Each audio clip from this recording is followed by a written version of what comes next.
Stop! Will you fall for this? A new medication is being tested. Only 40% who took it recovered, while 60% recovered without it. So would you take it? Naturally, most people would say no. Taking the medication looks like it will lead to worse recovery. But here's the twist. Taking the medicine would actually increase your chances of recovering. How is this possible? Is the data simply just lying to us? And this isn't just about medicine. This is why universities have almost been sued, why life-saving policies are rejected, and why you need to know the story of Edward Simpson. The story of this paradox begins with Edward H. Simpson. Mathematics always came naturally to him. Early on in his schooling, one of the greatest wars the world had ever seen was brewing, and he left to study mathematics at Queen's Belfast. During his 3 years there, he excelled in his math courses, graduating with honors at only 19.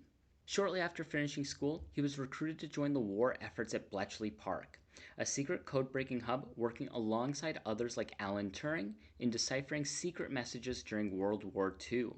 Here, Edward applied his math skills and worked relentlessly. He was focused on Italian codes in the beginning, and once Italy surrendered, he moved from deciphering Italian codes to deciphering Japanese codes at only 20. It was an environment designed for finding hidden patterns within meaningless data, and it was here that he honed his ability for recognizing information among chaos. Following the end of the war, Simpson started his doctorate at mathematics in Cambridge. It was during this time where he published a paper in 1951 titled The Interpretation of Interaction in Contingency Tables. This is the famous paper where he explored how patterns can be hidden inside data. What he wrote about in it was the fundamental statistical idea we now call Simpson's paradox. While he was not the one who directly discovered it, he was the one who really pushed it into the spotlight. It is an idea so famous and counterintuitive it is taught in almost every statistics course around the world and causes so many students to scratch their heads in confusion. So what is it? Simpson's paradox can be boiled down to this. When we aggregate data, trends disappear. Let's break this down into simple terms by analyzing our first example. Here it is clear that 20 people who took the medication recovered, and 30 did not, so only 40% recovered in the end. We can also see that 30 people who did not take the medication recovered, while 20 did not recover. So 60% recovered without needing to take it. Here, the data almost implies that there is a worse chance of recovery while taking the medicine. It seems pretty clear that the medication trial should not continue. But let's do something before jumping to conclusions. Let's separate the data by mild and severe cases. We're not looking at different data, we're just looking at them separated. For mild cases, it looks like all 5 people who took it recovered, leading to a 100% recovery rate. For those who did not take it, 27 still recovered, while 3 did not, leading to a 90% recovery rate. For severe cases, this is where it actually gets a little bit interesting. While taking the medication, 15 recovered, while 30 didn't, leading to a 33% recovery rate. For those who did not take the medication, only 3 recovered, while 17 didn't, leading to a 15% recovery rate. But wait a minute, didn't we just prove that taking the medicine leads to worse outcomes? In both cases here, whether you have mild or severe symptoms, the medicine actually helped. In fact, if you have severe symptoms, the medication looked like it more than doubled the chances of recovery.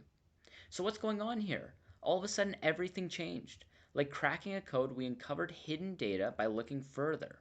When separated, it actually looks like the medication worked, and pretty well. So why did both mild and severe cases in the trial taking the medication have a higher chance of recovery?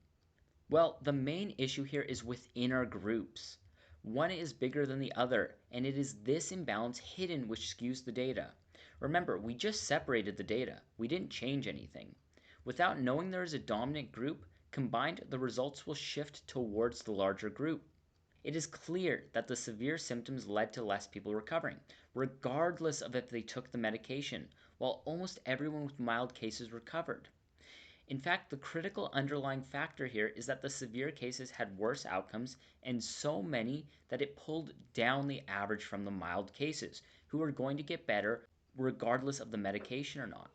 When looking at the groups themselves, the mild cases had a lot more people who did not take the medication.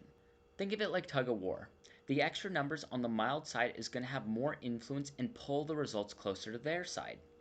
Now that we know this, we can fix the trial to have a more fair and accurate representative sample. This paradox might have led us to thinking the medication lowered recovery and caused a life-saving medication to not be available to everyone. So how do we prevent this from happening? Well, the issue was when we were combining the data, there was a third hidden variable which would explain the pattern. We call this variable a confounding variable, and it can help explain the true pattern between two variables. Think of it this way. When it is hot out, ice cream sales go up naturally, but drownings also go up because more people are swimming. We can plot this, showing as ice cream sales increase, so do drownings. But it would be completely wrong to say drownings are caused by ice cream or vice versa. If you look at this graph, you might start banning ice cream to prevent drownings. But if you were to separate this by temperature or season, it is clear that the third variable missing is that both trends are impacted by summer. As weather increases, so do ice cream sales. And as weather increases, so do drownings as more people are swimming. Remember, when we aggregate the data, trends disappear. This actually touches on correlation versus causation, which will be another variable and is also an extremely important concept you should know. By looking deeper into the data and finding variables explaining hidden patterns, we can help protect against making the wrong decisions by trusting the data too quickly. Now, you might be thinking that this is a very abstract concept and rarely happens in reality, but it actually happens all the time. One of the most famous examples is the UC Berkeley admissions scandal. UC Berkeley released their admissions data in 1973 and was instantly accused of favoring male applicants. You can see by the data on the screen why this was, as it looks clear that there is an imbalance in admissions. Men seem to be admitted at much higher levels, so much so that it did not look like it was by random chance. However, without looking deeper into the data, this is a very misleading conclusion.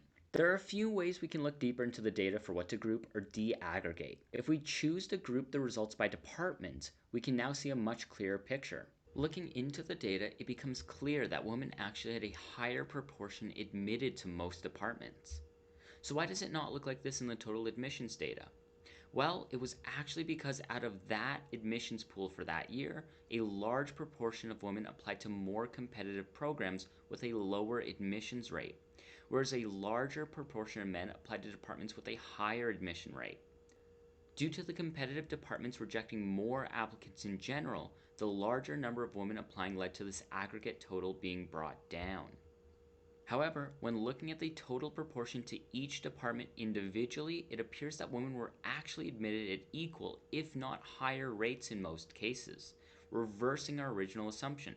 Because the men made up a larger share of applicants and applied more often to less competitive departments, the average was skewed exactly like our previous medication example, with different group sizes.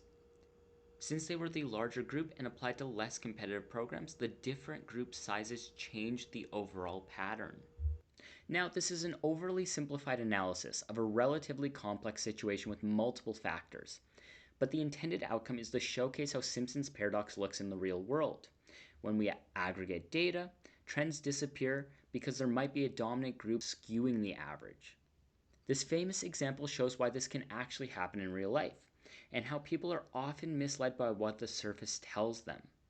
By taking a step back and critically thinking if there's more to the data, we can help not run into these situations again and have a much clearer picture of reality. So, when viewing data and graphs, these are the questions we should always be thinking about. What groups could exist? What variables could be missing? And does the explanation tell the whole story?